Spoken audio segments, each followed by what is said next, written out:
तीसरे चरण की बात करते हैं हम 1923 से 1941 के बीच में इसका कार्यकाल है। इसमें क्या होता है, किसानों की जो मांगे थी वो पूरी नहीं करने पे मनमर्जी कर रहे थे सामंत और जागीरदार, तो उन्होंने क्या, किसानों ने ज़मीन लौटा दी। यानी कि उन्होंने ज़मीन जो दी गई थी, राजा महाराजा की जो ज़मीन दी गई थी किसानों को, उन्होंने किसानों ने क्या की, ज़मीन ही लौटा दी। भाई हम तो खेती नहीं करेंगे, अगर आप हमारे लाग बाग या कर कम नहीं करोगे, भूमि कर कम नहीं करोगे तो हम ज़मीन पे खेती ही नहीं करेंगे। तो महाराणा ने सामंत कौन था, पृथ्वी सिंह। सामंत कौन हो जाता है यहाँ पे, दूसरे और तृतीय चरण में सामंत कौन होता है, पृथ्वी सिंह। पृथ्वी सिंह, ठीक है, ये भी नोट करना अब, पृथ्वी सिंह। दूसरे व तृतीय चरण में सामंत कौन होता है, पृथ्वी सिंह, क्योंकि 1906 में किशन सिंह या कृष्ण सिंह की मृत्यु हो जाती है। किशन सिंह की मृत्यु हो जाती है और उसकी जगह कौन बनता है, नया सामंत या जागीरदार, पृथ्वी सिंह। और पृथ्वी सिंह ने कर लगाया था तलवार बंधाई कर, ठीक है, ये बिल्कुल आप नोट करना इसको, तलवार बंधाई कर लगाया था पृथ्वी सिंह ने, इसको भी आप नोट करना। चंवरी कर की बात आती है किशन सिंह की और तलवार बंधाई कर की बात आई है तो पृथ्वी सिंह की, ठीक है। तो किसानों ने क्या, जमीन लौटा दी, खेती नहीं की, यानी कि हड़ताल, जो भी आज आप देखते हो उसी तरह की हम खेती नहीं करेंगे अगर लाग बाग और भूमि कर खत्म नहीं करो तो महाराजा ने क्या किया, सामंत ने क्या किया, पृथ्वी सिंह ने क्या किया, जो जमीन लौटाई थी किसानों ने, उस जमीन को लेके किसी और को बेच दी। तो किसान तो बेचारे बिना खेती के करे कैसे पार पड़े, ठीक है। तो विजय सिंह पथिक, यहाँ पे एक नोट करना, तृतीय चरण, विजय सिंह पथिक 1927 में इस आंदोलन से बिल्कुल पृथक हो जाते हैं, अलग हो जाते हैं, और उसके स्थान पे नेतृत्व करता कौन आता है, जमनालाल बजाज, ठीक है। जमनालाल बजाज को महात्मा गांधी ने ही नेतृत्व करने के लिए भेजा था, कहाँ पे, बिजोलिया में।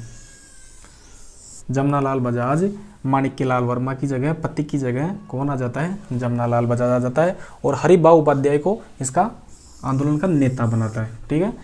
यानी कि जमनालाल बजाज ने हरिभाऊ उपाध्याय को क्या बनाता है, नेता।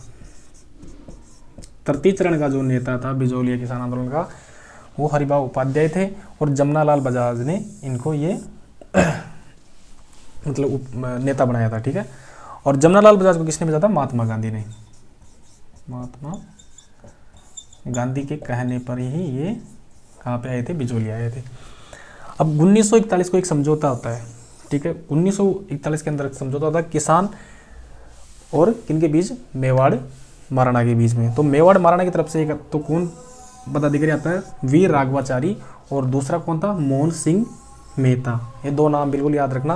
पहला था वीर राघवाचारी, जो मेवाड़ का कौन था, प्रधानमंत्री, मेवाड़ का कौन था, पीएम, प्रधानमंत्री, ठीक है, मेवाड़ का प्रधानमंत्री था वीर राघवाचारी।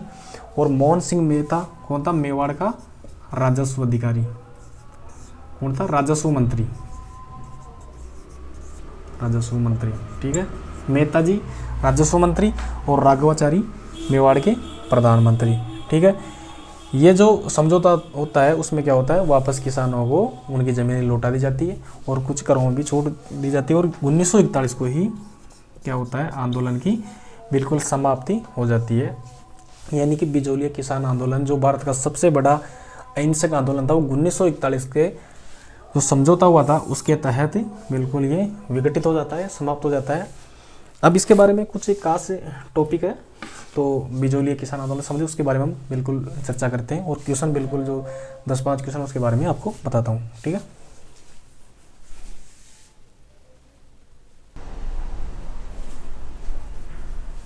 बिजोलिया किसान आंदोलन से संबंधित कुछ महत्वपूर्ण ये टॉपिक है, क्वेश्चन है, इसके बारे में बिल्कुल ध्यान रखना, ढंग से पढ़ना, एग्जाम के लिए बहुत काम के, ठीक है। 3 चरणों में होता, हमने पढ़ा 3 चरणों में होता। प्रथम चरण 1997 से लेकर 1914 तक, द्वितीय चरण 1914 से 1923 तक, और तृतीय चरण 1923 से 1941 तक, ठीक है। 2 पत्रिका है इसमें, मराठा पत्रिका है, एक प्रताप पत्रिका है, इससे संबंधित बिजोलिया किसान आंदोलन से। मराठा पत्रिका है तिलक की थी, बाल गंगाधर तिलक की, ठीक है। इसका भाषा थी अंग्रेजी, ठीक है। मराठा जो पत्रिका थी बाल गंगाधर तिलक की थी, ये मराठा अंग्रेजी भाषा में थी, और प्रताप ये पत्रिका थी कहाँ से प्रकाशित होती थी, कानपुर से, इसने भी बिजोलिया किसान आंदोलन के बारे में खूब बढ़ चढ़कर अपनी पत्रिका में स्थान दिया आंदोलन को और उसकी न्यूज़ को पूरे देश में फैलाया। ठीक है। प्रताप कानपुर से गणेश शंकर विद्यार्थी, गणेश शंकर, इसको आप बिल्कुल नाम को याद रखना, गणेश शंकर विद्यार्थी। प्रताप जो पत्रिका थी बिजोलिया किसान आंदोलन को बढ़ चढ़कर पूरे देश में प्रचार किया इसने। कहाँ से निकलती थी? कानपुर से। इसका संपादक कौन था? गणेश शंकर विद्यार्थी। ठीक है। एक थी रंगभूमि, रंगभूमि उपन्यास है किसका? प्रेमचंद का, प्रेमचंद का उपन्यास है रंगभूमि, प्रेमचंद का उपन्यास। ये पूरा का पूरा उपन्यास आप इसको पढ़ सकते हो। रंगभूमि को पूरा का पूरा बिजोलिया किसान आंदोलन के ऊपर ये उपन्यास लिखा गया है। चौरीकर, ध्यान रखना, चौरीकर 1903 में किशन सिंह के द्वारा, किशन सिंह जागीरदार, या इसका नाम कृष्ण सिंह भी आता है। ठीक है, दोनों आप याद रख लेना, कोई दिक्कत नहीं है। चौरीकर 1903 में किशन सिंह या कृष्ण सिंह ने इसको लागू किया था। तलवार बंदाई कर, तलवार बंदाई कर क्या होता है? किशन सिंह की मृत्यु हो जाती है 1906 में, 1906 में किशन सिंह या कृष्ण सिंह की मृत्यु हो जाती है और 1906 में नया जागीरदार बनता है पृथ्वी सिंह, पृथ्वी सिंह। ठीक है, 1906 में पृथ्वी सिंह नया जागीरदार बनता है। तो मेवाड़ महाराणा ने इनके ऊपर तलवार बंदाई कर क्या बहुत ज़बरदस्त तरीके से, लगभग बताते हैं 40,000 के समथिंग इनके ऊपर वो तलवार बंदाई कर ली थी मेवाड़ महाराणा ने। तो पृथ्वी सिंह ने क्या किया? अपना कर्जा या यूँ कहें अपने राजस्व को भरने के लिए जनता के ऊपर तलवार बंदाई कर लगाई थी। किसके ऊपर? जनता के ऊपर। तो तलवार बंदाई कर को उत्तराधिकारी शुल्क भी कहते हैं, अपमानित शुल्क भी कहते हैं। ठीक है, तो तलवार बंदाई कर किसकी बात आए तो पृथ्वी सिंह का नाम याद रखना आपको, और अगर चौरीकर की बात आए तो किशन सिंह या कृष्ण सिंह की ऊपर याद रखना। ठीक है, चौरीकर मतलब जो जनता की या किसानों की जो लड़कियों की शादी होती थी उनके ऊपर जो जागीरदार या सामंत टैक्स लिया करता था उस टाइम पे 5 रुपये, 5 रुपये की बात की जाती है इस आंदोलन में कि 5 रुपये चौरीकर लिया जाता था। ठीक है, भारत किसान, एक ये बहुत इंपॉर्टेंट क्वेश्चन है। देखो, भारत किसान आंदोलन के जनक और राजस्थान में किसान आंदोलन के जनक। भारत में जब किसान आंदोलन के जनक की बात आए तो विजय सिंह पत्ती का नाम याद रखना। कौन? भारत के जो किसान आंदोलन के जनक है वो कौन है? विजय सिंह पथिक, विजय सिंह पथिक। ये क्वेश्चन ऐसे कैसे आए हुए हैं, बिल्कुल फैक्ट आप इसको रट सकते हो। भारतीय किसान आंदोलन के जनक विजय सिंह पथिक। और राजस्थान की बात करें, राजस्थान किसान आंदोलन के जनक की बात करें तो साधु सीताराम दास, साधु सीताराम दास। ठीक है, दो नाम बिल्कुल याद रखना, साधु जी महाराज तो राजस्थान के, विजय सिंह पथिक या भूप सिंह। ठीक है, भूप सिंह, दोनों अभी आप नाम याद रख सकते हो।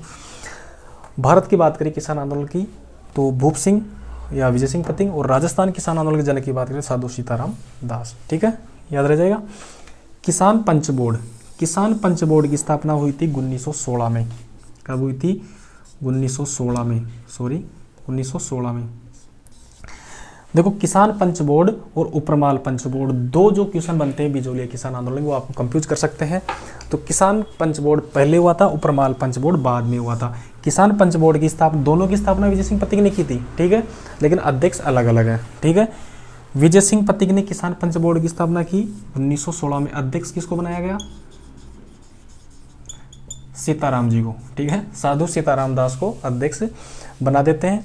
और उपरमाल पंच बोर्ड की स्थापना होती है 1917 में। ठीक है, यानी कि पंच बोर्ड, उपरमाल पंच बोर्ड बाद में होता है, किसान पंच बोर्ड पहले होता है। दोनों की स्थापना विजय सिंह पथिक ने की थी। और उपरमाल की जो अध्यक्षता किसने की थी, भी मैंने पिछली बार बताया था वीडियो में, मन्ना पटेल।